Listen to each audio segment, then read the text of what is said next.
Christian parenting.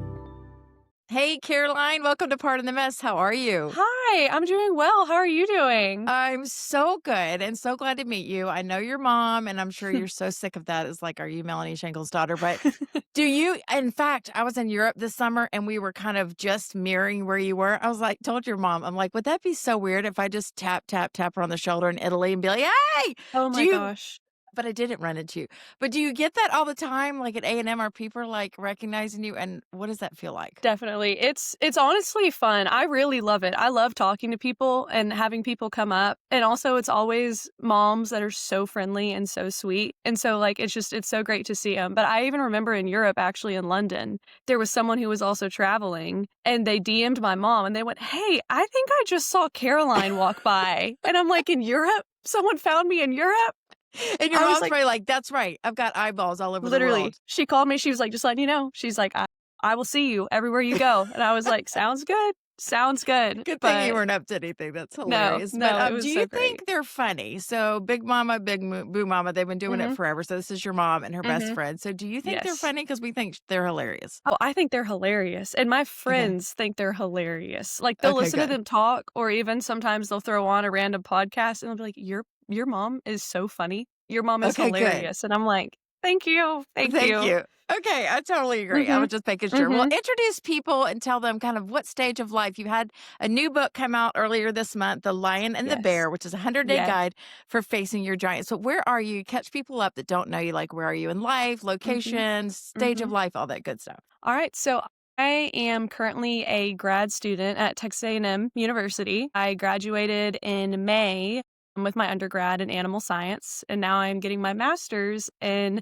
agriculture. It's called a Master's of Ag, Wow. and I'm super excited about that. I've been loving my classes and my courses. My professors are great, so that's been super exciting. I'm still in College Station. I have a little job with the foundation in the AgriLife development office here, and I love my coworkers. Um, So fun. yeah, so good What are you times. hoping to do? I know everyone asks you that, but I'm like, fill me Mhm. in on the world of agriculture. What are you hoping to do after graduation? Honestly, I always kinda joke around and I say I like to plan on being surprised. I love a surprise. I wrote a book that was a surprise for me as well as Yeah, everyone else. yeah, yeah. Uh, my plan is to continue to work for A&M after I graduate, and then I'd love to continue to write and speak. That's kind of been I something love recently that. where it's just I've started writing, and it's just, all of a sudden, I just started going, and I was like, "Well, I think I'm kinda built for this. I think God Yes. created something in me that gets joy from this, and I would like to continue to do that." It definitely is something I'd like to continue. But yeah. Well, that's exciting. I loved flipping through it, and you were just joking about, like, had someone told you in 2023, like, "Hey, you're gonna write a book like your mom." So how did it come about? I saw in one chapter that it was in a season of wrestling and struggle because you kinda catches up to where you were, Yeah. how the writing came about, and I think that's so powerful. I was talking to Alina Pitts, which you probably know, and she had a similar thing that she was like, "I always Mhm. was asked to write, but I never really had anything to write about." And then all Mhm. of a sudden, God gave me something to write about. Yep. So tell us your Mhm. story of how you got to this point. It really started probably December of, oh my gosh, 23 at this point, I think. Mhm. All the years they start Yeah, blurring. I'm like, "Where was agreed. I? I don't know." But so my mom, who's also an author, she had a book that she was currently writing at that time, called Here Be Dragons, which it's now out. But part of it was about my high school experience, and I Yeah, kinda mentioned to her, "If you need me to maybe write anything or maybe, talk about something from my point of view just to hear from, like, the younger generation's point of view of yeah, what that's yeah. like, I totally wouldn't mind doing that, you know?" And I had written something earlier that year, and my mom, she actually said after, because I let her proofread it just because it's for a friend, it was like a letter, and she said, "I am so sorry, I think you're a writer. Like, my condolences. Good luck." And so it was kinda this thing I was playing around with, and she was changing publishing houses, and she was in between 2 different ones, they were both great, and she ended up going with one, but the other one had mentioned, "Oh, sure, we'll do a book with you, and then we want Caroline to do a devotional." And she was Mm, like, "Huh? You want Caroline to yeah. write, like, a whole devotional?" And they were like, "Yeah."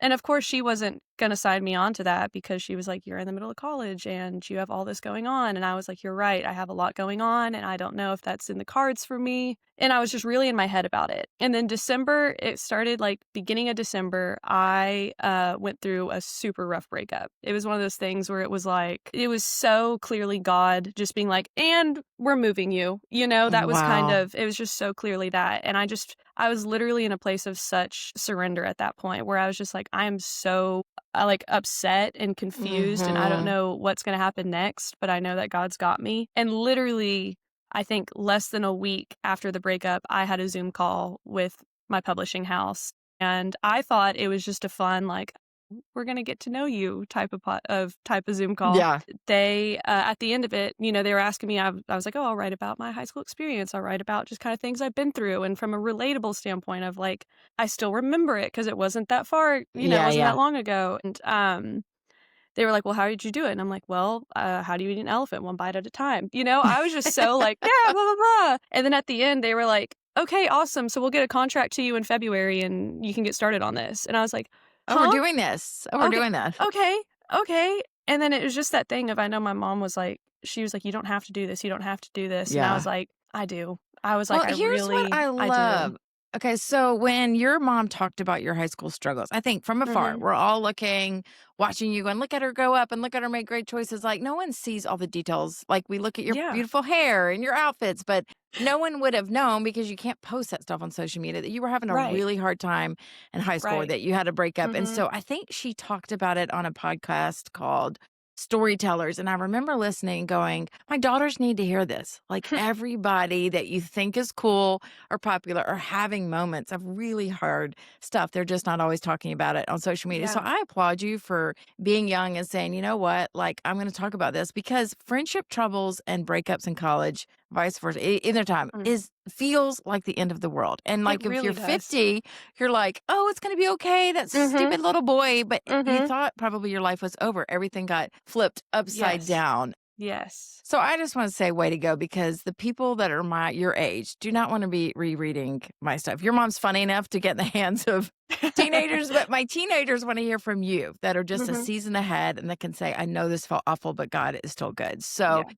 let's focus on three. And these aren't the only three. There are many giants that teens are facing these days, but let's talk about three giants. And we kind of text ahead of time. We're going to do fitting in, comparison, and Mhm. believing God is who he says he is. So let's talk about the Yes. first one, fitting in. Why is that such a problem for people your age and teens these days? Man, I think there's so many things. I think saying social media, I hate to say social media because sometimes it feels like a cop out because Yeah. whenever something goes wrong, people are like, "Well, it's social media." And Yeah. it's like, Yeah. "Well, Yeah. maybe." But it kinda is. But I think it's so used to there wasn't a blueprint of how to fit in. Right. Everyone kinda went through the awkward middle school phase. Everyone didn't really know exactly what to wear or how to figure it out, and you kinda just Hmm. figured it out as you grew up. Now you Yeah. can go online and you see a million different influencers showing you exactly how to do your hair, how to do your makeup, how to dress, how to look, how to post, and so people wanna fit in.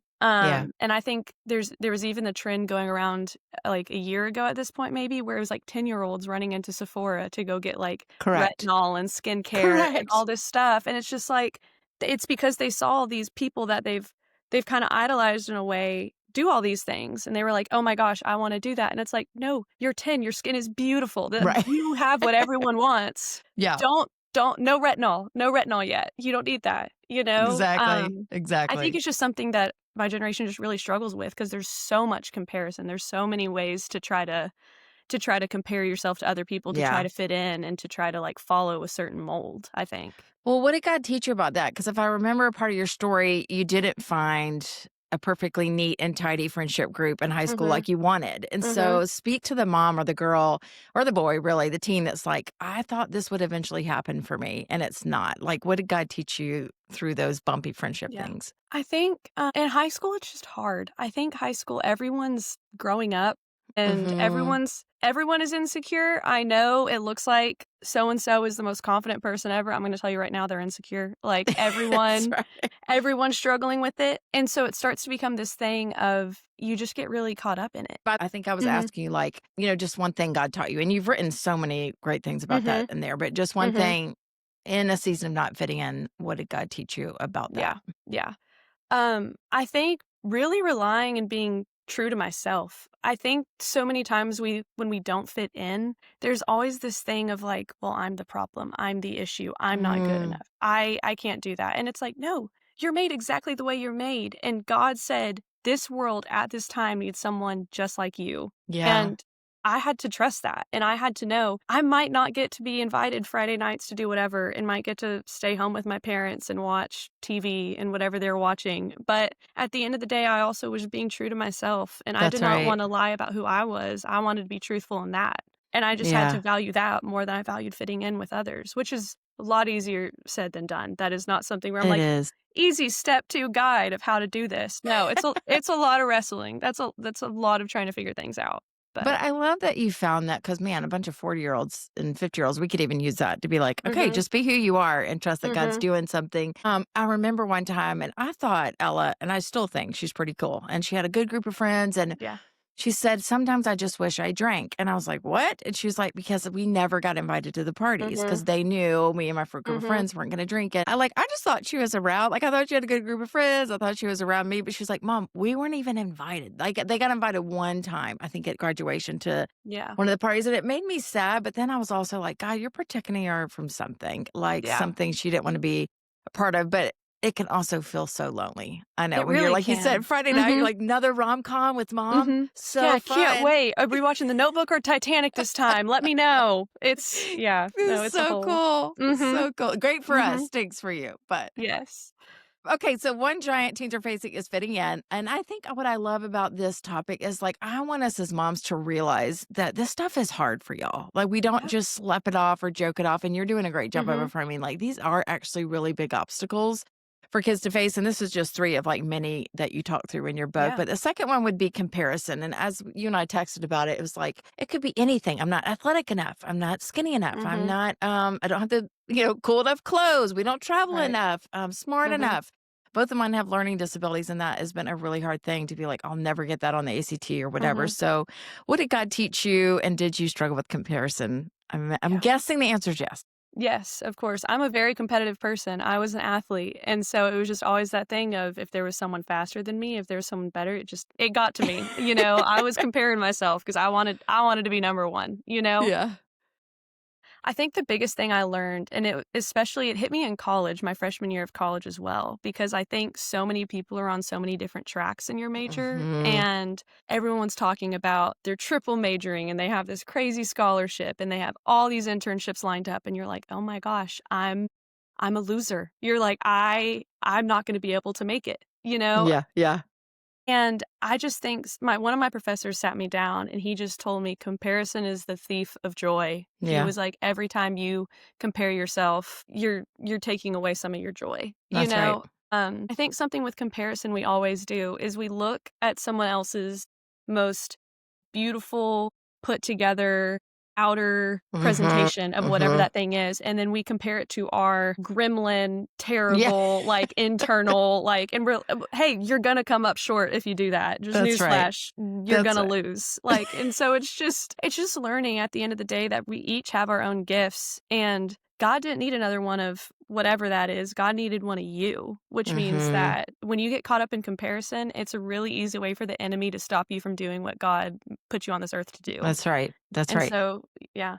And I wish it was something, Caroline, that and maybe your mom told you this, but it's like, I wish it was something that you would just it's not like work-life balance or like it's Mhm. not something you get and you're just done. Like, oh, I learned that lesson. Like for me, I keep getting jealous and I keep comparing, but I'm quicker to turn it over. So maybe in Yes. high school for a season, you were just Mhm. swirling and comparing Yes. and feeling down and letting the enemy just put you Mhm. in the, the corner. But Right. now it's like, oh, I see what I'm doing. I feel Mhm. jealous. And then what do I do with that? And I think that is the maturity that you're sensing and that you'll get to is like, oh my gosh, it's normal to feel Mhm. jealous. It's normal to Mhm. compare, but how quickly can we rotate out of that so it doesn't Yes. take you out for a season? Because Yes.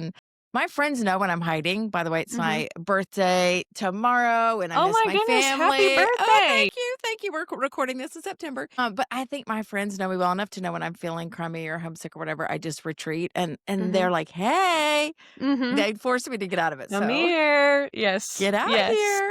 So same is Definitely. true with comparison. I've started to notice patterns in my life of even when I go silent on social media, I make myself get Mhm. on there and just Mhm. affirm and Mhm. congratulate and build up people like your mom that are in the same Yeah. lane as me but are crushing it. I'm like every time she posts like a piece of jeans, people are going crazy. It's But you're amazing. crushing it too, Oh, but that's thank the you. thing, but Thank you mhm. for your encouragement.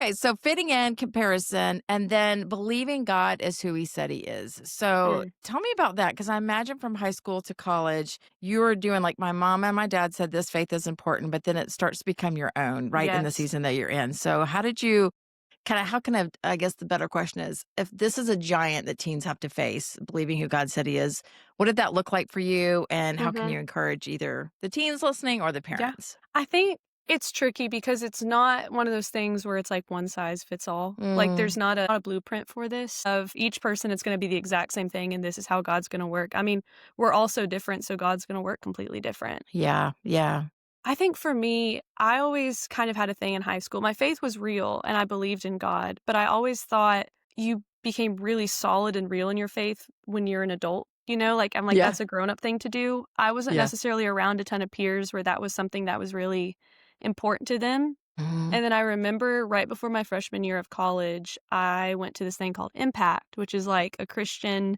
freshman orientation camp at A&M. Mhm. And for the first time, I saw people my age, like, taking God seriously, like, Wow. really taking their faith seriously, and I was like, "Oh my gosh, this is a thing that, like, I can do now." And then Mm. I got in my head about it, though, and I was like, "Well, I'm not good enough yet for that." Yeah.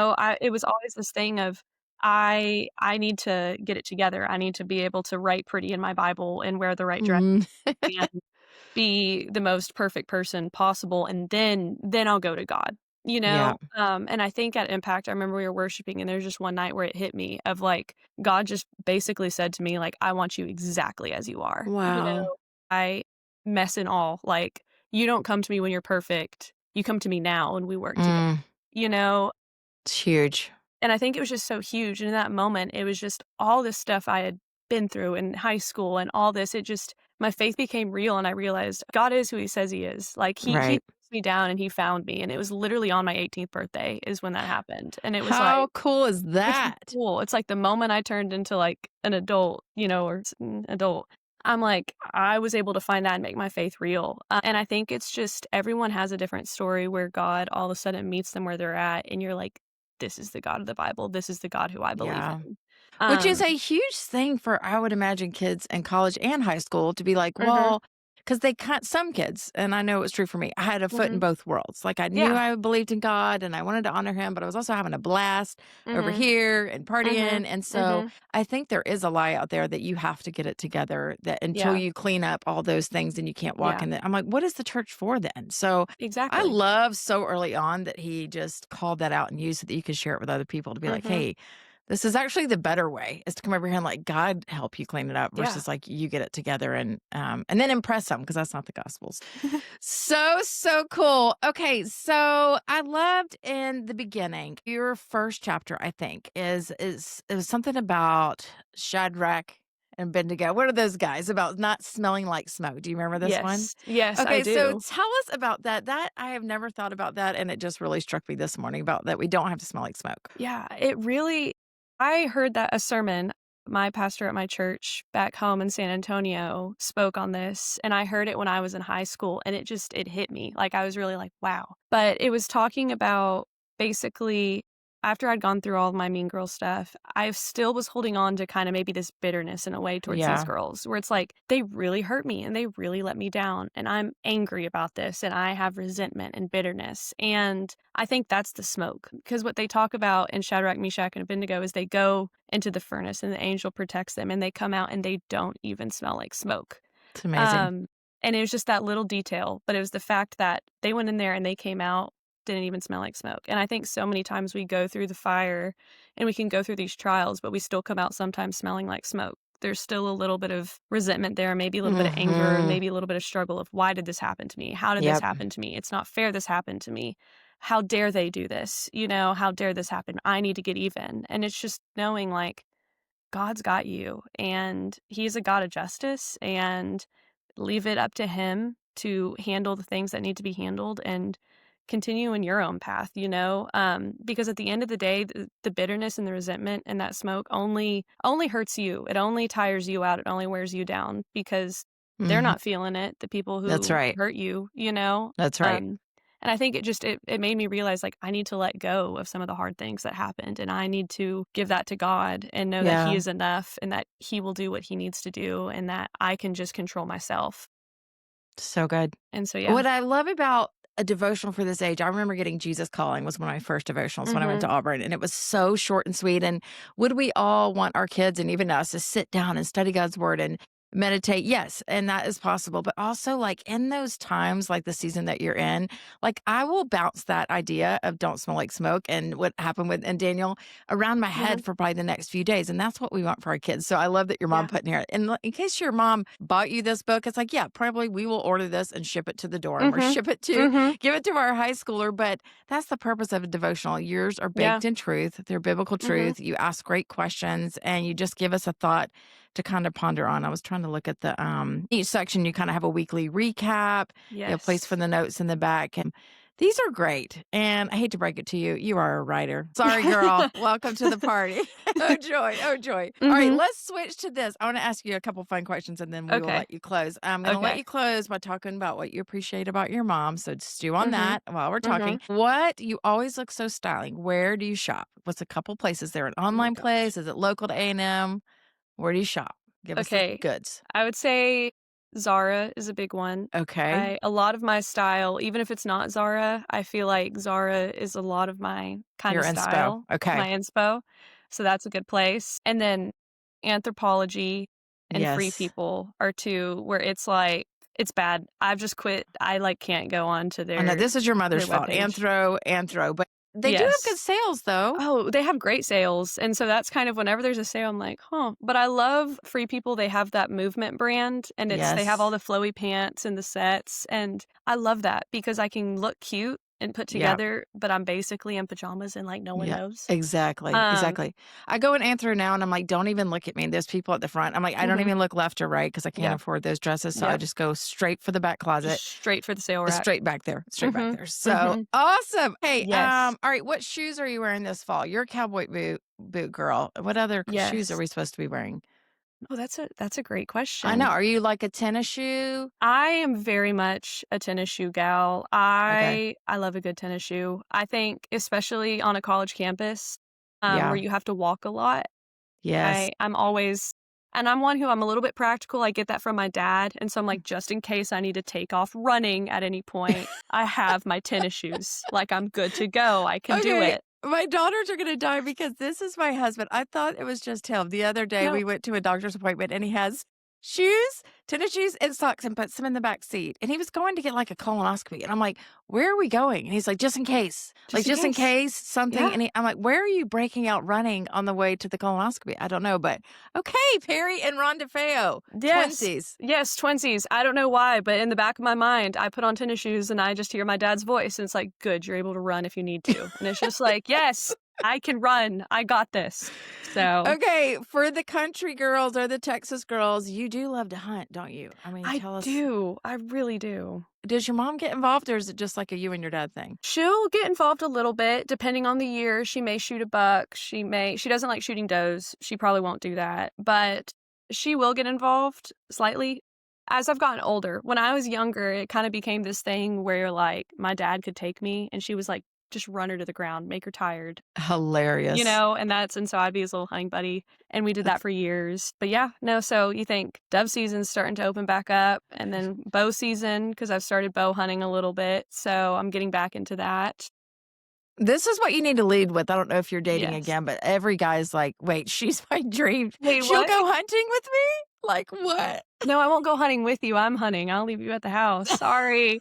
Um, because I want the good buck, okay? Bye. That's hysterical. It's That's so fun, hilarious. but no, I All right, really enjoy last it. one, and then I'll get you to talk about your amazing mom. But Mhm. coffee fall drink. Are you a coffee drinker? What do you order in these I'm a days? big coffee drinker. Okay, what's your It's probably not good how much of a coffee drinker I am. okay? Like, I've actually gotten to the point to where I really like making my coffee at home. I have an espresso Well, machine, and I always get, like, the double shot espressos. I go for one that's, like, a really bold, dark roast, Wow. um, and I'll make an iced coffee. I put, like, vanilla syrup in it, and then I put some caramel in it and milk, and Wow. that's it, and that's kinda my Okay. go-to. Look, that'll save you $1,000,000 because if you get on Amazon, they have the Mhm. plastic cups with the straw action, Yes. and literally, you're gonna be Yes. saving buku Golden. money. Golden. Yes. I do like Dutch Bros, though, that's the one thing. They have Okay. their fall flavors.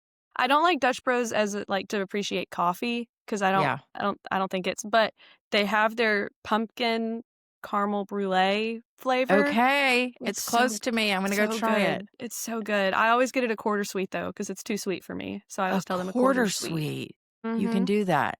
You can say, Yes. like, half sweet, 3/4 Yes. sweet. Yes, it was a game changer for me when I figured that out. And I'm like 100% sweet. Okay, Mhm. perfect. Okay, you're delightful. And guys, I want you to go look for The Lion and the Bear and support our friend here. It's a 100-day guide for facing your giants by Caroline Shankle. You've done an amazing job. But as you Thank you. close, just because there's a lot of moms listening, we always want Mhm. to know, you older kids, what did you appreciate about your mom? AKA, what do we need to be doing that's like Melanie Shankle? I always appreciate it. I think there's so much. I mean, I could say about a million different things, I feel like. Yeah.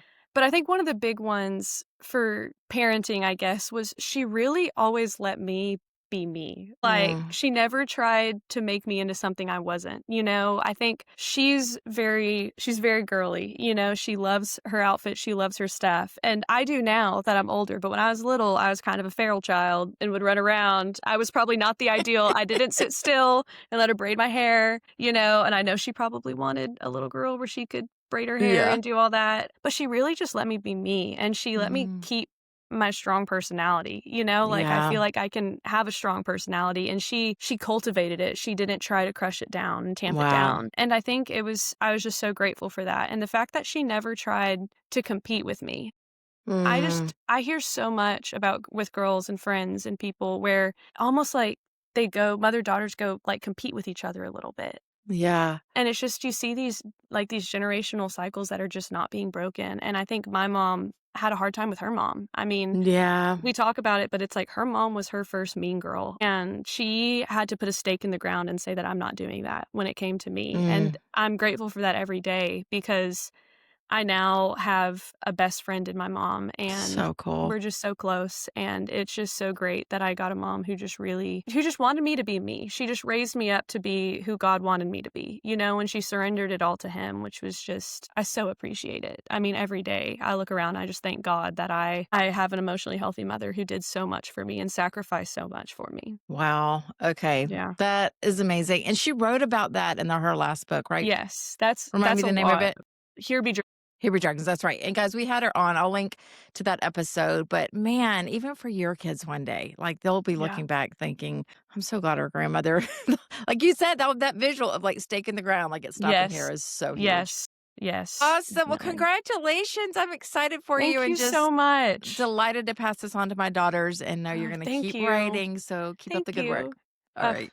Take care. you too. Christian parenting.